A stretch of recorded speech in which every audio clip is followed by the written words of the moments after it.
পুঙ্খানো তোমার সামনে পেশ করা হবে। এই জন্য আল্লাহ রাব্বুল আলামিন বললেন, ইয়াউমা ইদিন তুহাদ্দিসু আখবারাহা বিআন্না রাব্বাকা আওহালাহা। বন্ধুগণ আমার, খুব গভীর মনোযোগ দিয়ে শ্রবণ করেন।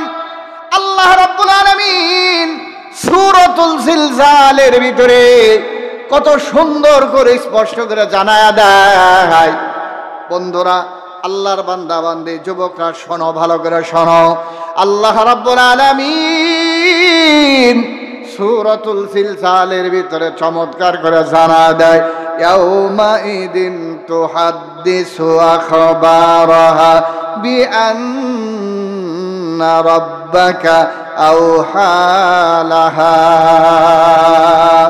জমিনের উপর দিয়ে তোমরা চলো, এই জমিনের উপরে অন্যায় যারা করবে, গুনাহ করবে, যত ধরনের অন্যায় অপরাধ করো না কেন, কিয়ামতের ময়দানে জমিন তোমার আমার বিরুদ্ধে সেই অন্যায়ের কথাগুলো রব্বে কারীমের দরবারে জানায় দিবে, সংবাদ দিয়ে দিবে। এখন একটু চিন্তা করেন, আল্লাহর বান্দা, অন্যায় করলাম কেউ দেখে নাই, গুনাহ করলাম কেউ দেখে নাই, পাপাচার করলাম কেউ দেখে নাই, কিন্তু আল্লাহ জমিন রে সাক্ষী বানায় রাখছে, আসমান রে সাক্ষী বানায় রাখছে। আল্লাহ তাআলা কিয়ামতের ময়দানে জমিন তখন আমার আপনার অপরাধের কথা আল্লাহকে জানায় দিবে। হযরত আবু হুরায়রা রাদিয়াল্লাহু তাআলা আনহু বলেন, নবীজি আমার বলে, সাহাবীরা, আতাদরুনা মা আখবারাহা, জমিন কি সংবাদ আল্লাহর কাছে দিবে তোমরা কি জানো? জমিন কি সংবাদগুলো, খবরগুলো আল্লাহ তাআলার কাছে দিবে তোমরা কি জানো? সাহাবা ইকরাম বললেন, আল্লাহু ওয়া রাসূলু আলাম, আল্লাহ আর তার নবী ভালো জানে। নবী আমার তখন সাহাবীদেরকে বলে, সাহাবীরা শোনো, ফাইন্না আখবারাহা আনতা শাদা আলা কুল্লি আবদিন ওয়া আবাদিন বিমা আমিলা আলা যহরিহা তাকুলু আমিলা কাযা ওয়া কাযা ফাযাকা আখবারাহা। আল্লাহ নবী বললেন, উম্মতরা শোনো, এই জমিন আল্লাহর কাছে সংবাদ দিবে, তার অর্থ হলো জমিনের উপর বান্দা বান্দি আনতা শাদা আলা কুল্লি আবদিন ওয়া আমাতিন, কোন বান্দা বান্দি জমিনের উপর ভালো কাজ করবে তারও সংবাদ জমিন দিয়ে দিবে, জমিনের উপর কোনো গুনাহ করবে তারও সংবাদ দিয়ে দিবে, সামান্য থেকে সামান্য ভালো কাজ করবে তারও সংবাদ আল্লাহর কাছে দিয়ে দিবে। কোন আল্লাহর বান্দা বান্দি গভীর রজনীতে উঠা তাহাজ্জুদের নামাজে আল্লাহর কুদরতি পায় সাজদা দেয়, তার সংবাদও জমিন দিবে। আর কোন আল্লাহর বান্দা গভীর রজনীতে চুরি করতে যায়, তার সংবাদও আল্লাহর কাছে দেয়া দিবে। কোন আল্লাহর বান্দা গভীর রজনীতে কোনো মানুষের উপকার করার জন্য কিছু হাদিয়া নিয়া, সম্পদ নিয়া কোনো মানুষের বাসায় যায়, এই সংবাদটাও আল্লাহর কাছে দেয়া দিবে। আর যারা রাত্রের অন্ধকারে ডাকাতি করতে যায়, তাদের সংবাদটাও আল্লাহর কাছে দেয়া দিবে। তিরমিজির বর্ণনার ভিতরে নবীজি আমার কয়, শোনো আল্লাহর বান্দা বান্দিরা শোনো, এই জন্য কিয়ামতের ময়দানে এত ভয়ঙ্কর হবে জমিনের সাক্ষ্যটা। আসমান আর জমিনের নিচে কোনো বান্দা বান্দি জমিনের সাক্ষী থেকে বাঁচতে পারবে না। সেদিন জমিনের অবস্থা হলো, মানুষরা বলবে, ও জমিন, আমাদের বিরুদ্ধে সাক্ষী দাও কেন, কেন আমাদের বিরুদ্ধে তুমি সাক্ষী দাও? তখন জমিন বলবে, বিআন্না রাব্বাকা আওহালাহা, সাক্ষী দেওয়ার কারণ হলো আল্লাহ তাআলা আমাদেরকে বলেছেন যে যা করেছে তার সংবাদটা দেওয়ার জন্য। অতএব তোমার কথা মানবো না, আমার আল্লাহর কথা মানবো। জমিন আল্লাহর কথা মেনে, আল্লাহর অর্ডার শুনে সমস্ত মানুষের ভালো মন্দের কথাগুলো কিয়ামতের ময়দানে আল্লাহর কাছে জানায় দিবে। এই জন্য বন্ধুরা আমার, সতর্ক হবার দরকার। যেই অন্যায় করি, অপরাধ করি, দুনিয়ার মানুষ জানুক আর না জানুক, সব তো আল্লাহর কাছে জানা দেওয়া হবে। শুধু তাই না, আল্লাহ রাব্বুল আলামিন বলেন, কত চমৎকার করে স্পষ্ট করে আল্লাহ তাআলা বলেন, ওয়া আখরাজাতিল আরদু আসকালাহা। শুধু তাই না, এই জমিনের নিচে যত ধনভাণ্ডার আছে, ওয়া আখরাজাতিল আরদু আসকালাহা, জমিনের নিচে যত ধনভাণ্ডার আছে সব ধনভাণ্ডারগুলো কিয়ামতের সময় যখন ভূমিকম্প শুরু হয়ে যাবে, সমস্ত ধনভাণ্ডারগুলো আল্লাহ তাআলার অর্ডারে জমিন বের করে দিবে। হাদিসে পাকের ভিতরে নবী আমার বলেন, সাহাবীরা শোনো, হযরতে আবু হুরায়রা বলেন, আল্লাহর বান্দা বান্দি শোনো, কিয়ামতের আগে ইলকাল আরদু আফলাদা কাবিদাহা আমসাল আসওয়াতিন মিনাজ যাহাবি ওয়াল ফিদ্দা, এই জমিন থেকে বিশাল বিশাল স্বর্ণের বার, বিশাল বিশাল রূপার বারগুলো জমিনের উপরে পড়ে থাকবে। কিন্তু মানুষ যাবে, মানুষ দেখবে বিশাল বিশাল স্বর্ণের বার, বিশাল বিশাল রূপার বার, অসংখ্য কোটি কোটি হাজারো কোটি টাকার বান্ডিল পড়ে থাকবে। কিন্তু নবীজি আমার বলেন, মানুষরা যাবে কিন্তু বলবে এটা গ্রহণ করবে না, বলবে হাযা কাতালতু ওয়াজিউল কাতিউ ফায়াকুলু ফি হাযা কাতাতু রাহমি। যারা মানুষদেরকে হত্যা করেছে তারা বলবে হায় আফসোস, এই সম্পদের জন্য আমরা মানুষকে হত্যা করেছি। যারা আত্মীয়তার সম্পর্ক এই সম্পদের জন্য ছিন্ন করেছে তারা বলবে হায় আফসোস, এই সম্পদের জন্য আত্মীয়তার সম্পর্ক ছিন্ন করেছি। ওয়াজু সারিকু ফায়াকুলুহা ফি হাযা, এবং চোররা এসে বলবে আমরা এই কারণেই মানুষের সম্পদ চুরি করেছি। কেউ সেদিন ওইটা গ্রহণ না করে সবাই চলে যাবে। তার কারণ ওই দিন সম্পদ গ্রহণ করার মতো কোনো ফিলিংস মানুষের থাকবে না, কোনো এনার্জি মানুষের থাকবে না। সবাই যার যার জান বাঁচানোর জন্য আল্লাহর দরবারে প্রার্থনা করতে থাকবে। সব সম্পদ পড়ে থাকবে, কেউ কোনো সম্পদের দিকে তাকানোরও সুযোগ হবে না। এই আয়াতের ব্যাখ্যার ভিতরে রাসূলুল্লাহ বলেন কোটি কোটি টাকার বান্ডিল পড়ে থাকবে, মানুষ চলে যাবে।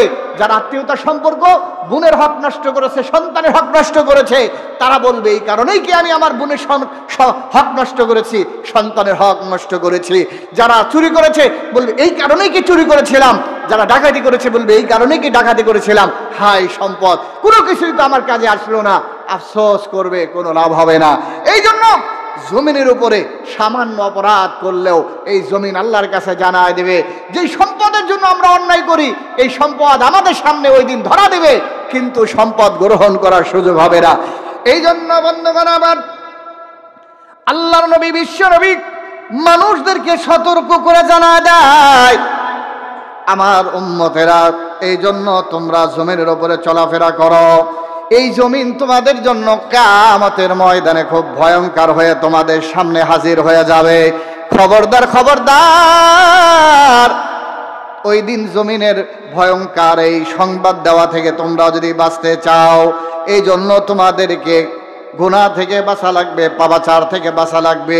যে যত গুনাহ থেকে বাঁচতে পারবে কিয়ামতের ময়দানে আল্লাহর দরবারে সেই শত সম্মানিত হইতে পারবে।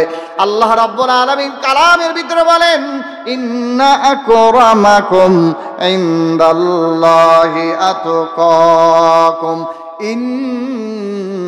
ইনদাল্লাহা আলিমুন খাবীর।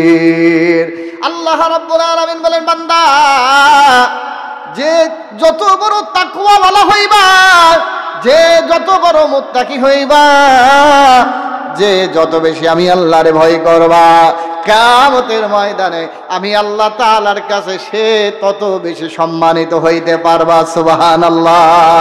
এই জন্য বন্ধুগণ আমার, বলতেছিলাম 15টি এমন অপরাধ, 15টি এমন গুনাহ, যে গুনাহ যখন সমাজের মানুষ করবে আল্লাহ 5 প্রকারের শাস্তি দুনিয়াতেই দিয়া দিবে। এই জন্য ওই গুনাহগুলো আমরা আলোচনা করব, গুনাহ থেকে আমরা বাঁচবো।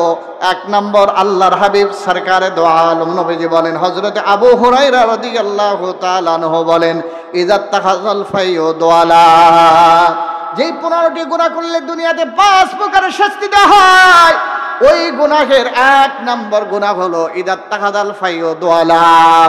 যখন রাষ্ট্রীয় সম্পদগুলো মানুষ নিজেদের সম্পদ মনে করে খরচ করবে, রাষ্ট্রীয় সম্পদকে যখন মানুষ তার ব্যক্তিগত সম্পদ মনে কইরা জনগণের দেশের টাকা নষ্ট করবে, খরচ করবে, ব্যয় করবে, পাচার করবে, এই পাপ যখন সমাজ জমিনের ভিতরে ব্যাপক হারে প্রসার পাবে, আল্লাহ তাআলা কয় তখন আমি আল্লাহ 5 প্রকারের আযাব আর গজব দেয়া দেব, নাউযুবিল্লাহ। তাহলে 1 নাম্বার হলো ইযাত্তাখাযাল ফাইয়ু দুআলা, রাষ্ট্রীয় সম্পদ ব্যক্তিগত সম্পদ মনে করে দেশের দশের জনগণের টাকা নষ্ট করা। 2 নাম্বার হলো আল আমানাতু মাগনামা, কারো কাছে আমানত যদি রাখা হয়, আমানতটারে মানুষের আমানতটারে নিজের গনিমত মনে কইরা খরচ করে ফেলে। মানুষ আমানত রাখছে কিন্তু আমানতটারে আমানত রক্ষা না করে এটারে নষ্ট করে ফেলে। আল্লাহর বান্দা, আমানত এত বড় দামি একটা ইবাদতের নাম, কোন বান্দা যদি দুনিয়াতে আমানতদারির পরিচয় দিতে পারে রে, ওই যে আব্দুল্লাহ ইবনে মুবারক রাহমাতুল্লাহি আলাইহির কথা সিয়ারু আলামিন নুবালার ভিতরে উল্লেখ করা হয়। লম্বা কথা আমি বিস্তারিত বলার সুযোগ নাই। আমানতদারির কারণে কিয়ামতের ময়দানে আল্লাহ রাব্বুল আলামিনের হাবিব নবীজি আমার জান্নাতের চাবিটা হযরত আব্দুল্লাহ ইবনে মুবারকের হাতে দিয়া কিছুক্ষণ পর্যন্ত রেখে দিয়া স্বপ্নে যুগে তার ভক্তকে দেখানো হয়, জান্নাতের চাবি আপনার কাছে কেন?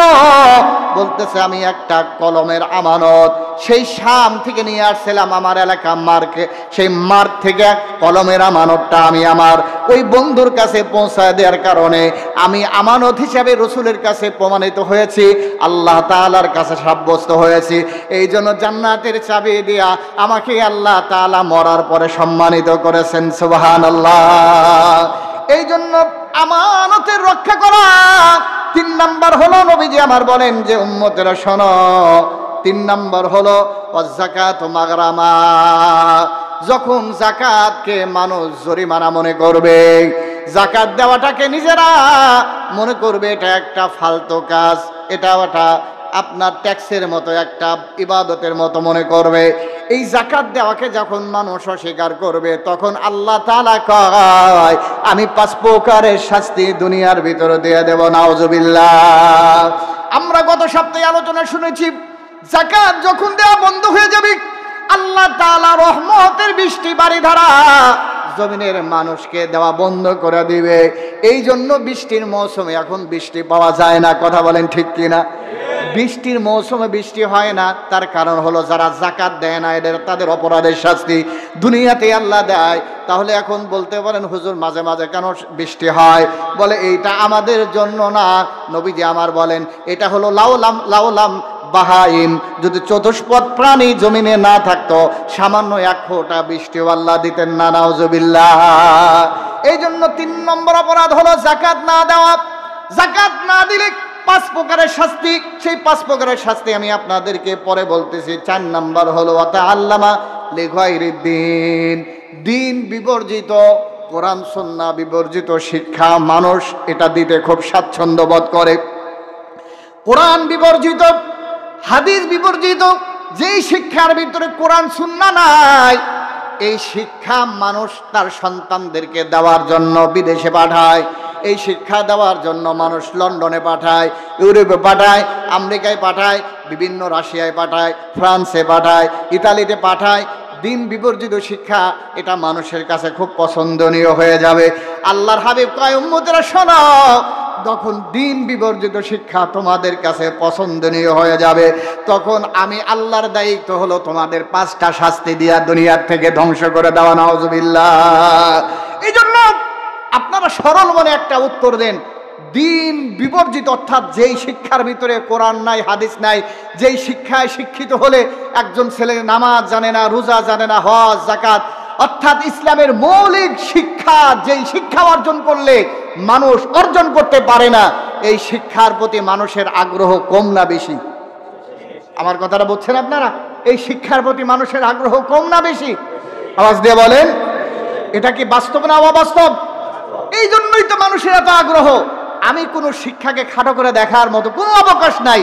সব শিথিল করা প্রত্যেকটা মুসলমানের জন্য ফরজ। এই কথাটা কি আমার না আমার নবীর? নবীজি বললেন প্রত্যেকটা মুসলমানের জন্য ইলমে দ্বীন হাসিল করা ফরজ। এখন আমি ইলমে দ্বীন হাসিল করতে পারলাম না, সূরা ফাতিহাটা জানলাম না, নামাজে যে কয়টা সূরা লাগে এই কয়টা সূরা আমি ভালো করে পড়তে জানি না, কিভাবে ওযুর ফরজ, ওযু কেমনে করতে হয়, গোসল কেমনে করতে হয়, এরপরে আপনার তায়াম্মুম কেমনে করে করতে হয়, এই যে মৌলিক যে ইবাদত, ব্যবসা বাণিজ্য কেমনে করতে হয়, এই শিক্ষা যে শিক্ষায় দেওয়া হয় না, এই শিক্ষার প্রবণতা যখন সমাজে বাড়বে, মানুষ যখন এই শিক্ষার প্রতি আগ্রহ বাড়াবে, তখন নবীজি আমার বলেন 5টা শাস্তির অপেক্ষায় থাকো, তোমাদের উপর 5টা শাস্তি আল্লাহ অবশ্যই প্রদান করবে। নাউজুবিল্লাহ।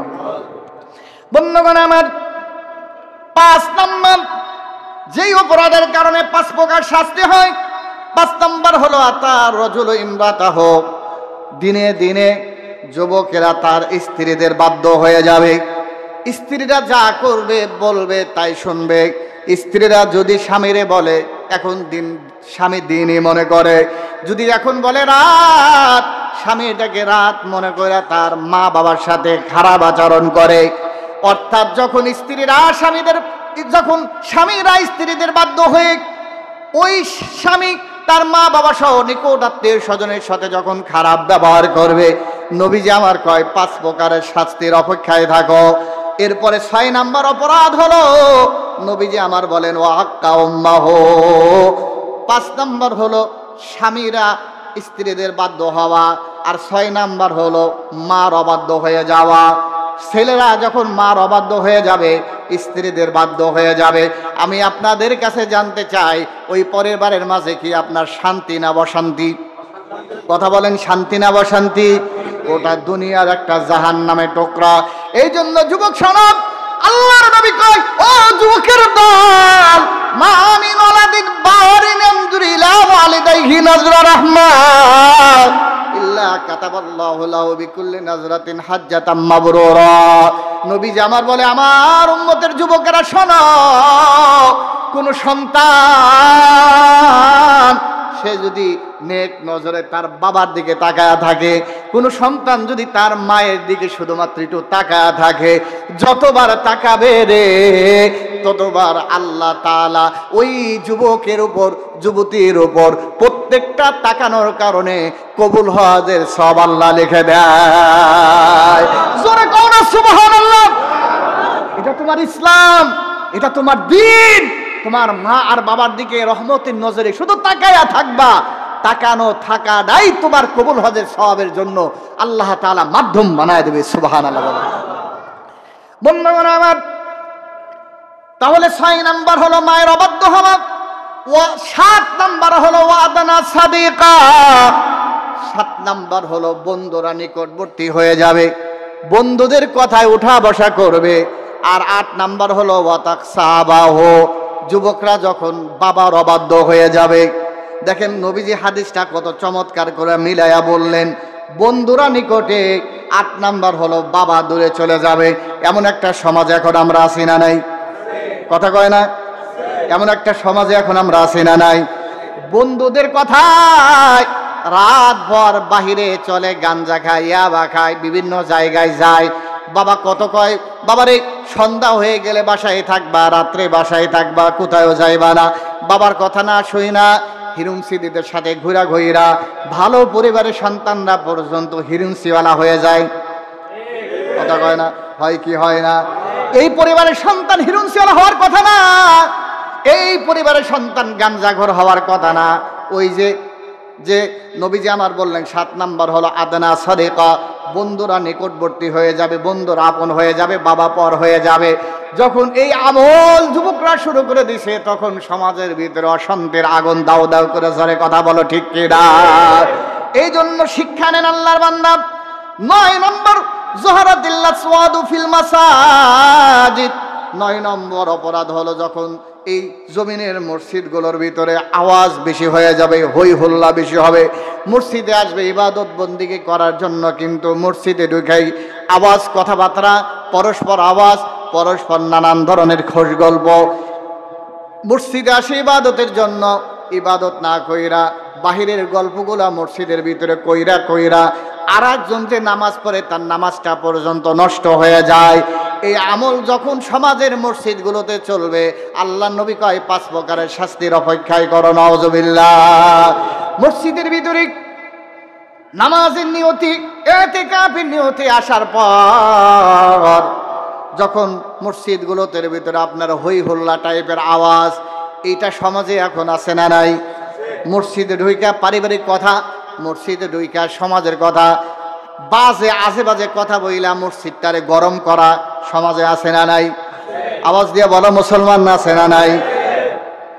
আল্লাহর বান্দা যেহেতু 15টা শেষ করা লাগবে, এই জন্য 10 নাম্বার হলো আল্লাহর নবী কয় যখন 10 নাম্বার অপরাধ হলো ওয়াসাদাল কাবিলাতু ফাসিকাহুম, যখন কোন কবিলার নেতা যখন সেই কওমের ভিতরে এলাকার ফাসিকাহুম পাপিষ্ট লোক যখন কোন কওমের নেতা হয়ে যাবে, ওয়াসাদাল কাবিলু ফাসিকাহুম 10 নম্বর অপরাধ হলো ওয়াসাদাল কাবিলু কোন কওমের কোন এলাকার নেতা সর্দার যখন ওই এলাকার পাপিষ্ট লোক হয়ে যাবে, তখন 5টা শাস্তির অপেক্ষা করো। এটাও মনে হয় এখন নাই, কথা কয় না? এই যে 10টা কইলাম, আরো তো 5টা সামনে আছে, এই 10টাই আমাদের সমাজে আছে না নাই? আওয়াজ দিয়ে বলেন আছে না নাই? 10 নম্বর অপরাধ হলো যখন এলাকার মানুষেরা ওই এলাকার পাপিষ্ট লোককে যখন নেতা বানায় দিবে, ওই এলাকার সবচাইতে ঘৃণিত ব্যক্তিরা সমাজপতি হয়ে যাবে। কেন হয়? কয় তার টাকা আছে, কেন হয়? তার ক্ষমতা আছে, এই জন্য হয়ে যায়। এই জন্যই নবীজি আমার কয় তোমরা ক্ষমতার কারণে টাকার কারণে এমন পাপাচার পাপিষ্ট লোককে নেতা বানাইলে 5টা শাস্তির অপেক্ষা তোমরা করো। 11 নাম্বার নবীজি আমার কয় শোনো শোনো ওয়াকানা যাইমুল কওম আরজুলাহুম, আর একটা অপরাধ হলো যাইমুল কওম আরজুলাহুম, কোন এলাকার ভিতরে যে নিকৃষ্টতম ব্যক্তি ওই কওমের ওই এলাকার নেতা আর সর্দার হয়ে যাবে। একটা হলো বড় একটা জামাতের নেতা হওয়া, আর একটা হলো ছোট একটা দলের নেতা হওয়া। যেটাই হোক না কেন, আগেরটা হলো পাপিষ্ট, এর পরেরটা হলো নিকৃষ্ট, যে নানান ধরনের নিকৃষ্টতম কাজ করে। এমন নিকৃষ্ট ব্যক্তিদেরকে যখন ওই কওমের নেতা লিডার হয়ে যাবে, তখন নবীজি আমার কয় তোমরা 5 প্রকারের শাস্তির অপেক্ষায় থাকো। 12 নাম্বার যে অপরাধটা সমাজে চালু হয়ে গেলে 5 প্রকারের শাস্তি হবে আকরামার রজুলু মাখাফাতা শাররিহি। দেখেন এটা সমাজের ভিতরে আছে কিনা। 12 নম্বর অপরাধ হলো নবীজি আমার বলেন মানুষকে সম্মান করা হবে তার অনিষ্টতা থেকে, তার অত্যাচার জুলুম থেকে বাঁচার জন্য মানুষকে সম্মান করা হবে। এটা নাই? কথা বলেন। আপনি একজনকে সম্মান করতেছেন এই ভয়ে, যদি আমি তাকে সালাম না দেই, আমি যদি তাকে একটু চামচামি না করি, আমি যদি তার একটু তুষামত না করি, তাহলে তার জুলুমের শিকার হওয়া লাগবে, তার অত্যাচারের শিকার আমার হওয়া লাগবে। সে আমার নানানভাবে ক্ষতি করার চেষ্টা করবে, মিথ্যা মামলা, মিথ্যা হয়রানি, নানান প্রকারের টেনশনের ভিতরে আমাকে ফেলে দিবে। এই জন্য আমরা অনেককে অনেক সময় সম্মান করি।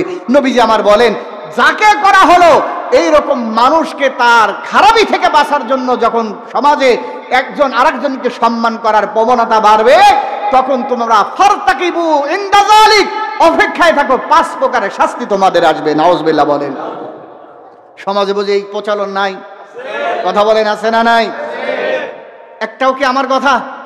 তিরমিজির হাদিস, হযরত আবু হুরায়রা বলেন 13 নম্বর হলো বন্ধুগণ আমার 13 নম্বর অপরাধ হলো ওয়াজাহারাতুল কায়নাতু ওয়াল মাআজিব।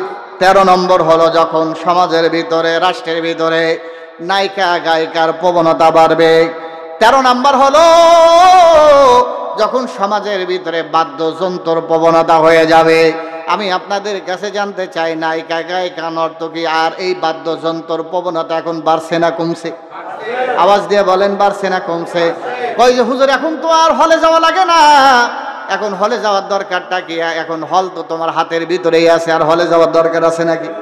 কথা কয় এখন কি আর হলে যাওয়ার দরকার আছে? এই জন্য হলে যাওয়ার দরকার হয় না, হলটা তো তোমার হাতের ভিতরেই আছে। এই জন্য বন্ধুরা আমার, যুবক যুবতী শোনো, নবীজি আমার বললেন যখন তোমাদের ভিতরে গানের প্রবণতা বাড়বে, যখন সমাজের ভিতরে অশ্লীলতা প্রকাশ পাবে, যখন বাদ্যযন্ত্রের ব্যবহারে বেড়ে যাবে, তখন 5টা শাস্তির অপেক্ষায় থাকো। 14 নাম্বার অশরাবাতিল খুমর। সমাজের মানুষ যখন মদ পান করবে, ওপেনে মদ পান করা। আরে আপনারা এই এলাকায় থাকেন, হয়তো এতটা আপনারা বোঝেন না, কিন্তু ঢাকা শহরে অলিতে গলিতে এখন মদ পানের প্রবণতা বেড়ে গেল। প্রত্যেকটা আপনার অভিজাত হোটেলগুলোতে মদের বার পাওয়া যায়। খবর নেওয়া জানা যায় বিভিন্ন সেলিব্রিটি যারা ধনাঢ্যবান ব্যক্তি যারা তাদের বাড়িতে অসংখ্য মদের বোতল অভিযান করলে পাওয়া যায়। তার মানে গোটা পরিবারটাই মদে আসক্ত। বাবা খায় ছেলে জানে না, ছেলে খায় বাবা জানে না, সবাই আলাদা আলাদা রুকায় রাখে। এমনও দৃশ্য আমরা দেখছি কি দেখি নাই? কথা বলেন। মদ খাওয়ার প্রবণতা, নেশার প্রবণতা। আরে আল্লাহর বান্দা, আমি মাঝে মাঝে চিন্তা করি, মানুষ একদিন আর রাত্রে যেই পরিমাণ সিগারেট খায়, এই সিগারেট যদি খাওয়া বন্ধ হয়ে যাইতো, আমার দেশের মনে হয় কয়েক হাজার কোটি টাকা একদিন আর রাত্রে বেঁচে যাইতো।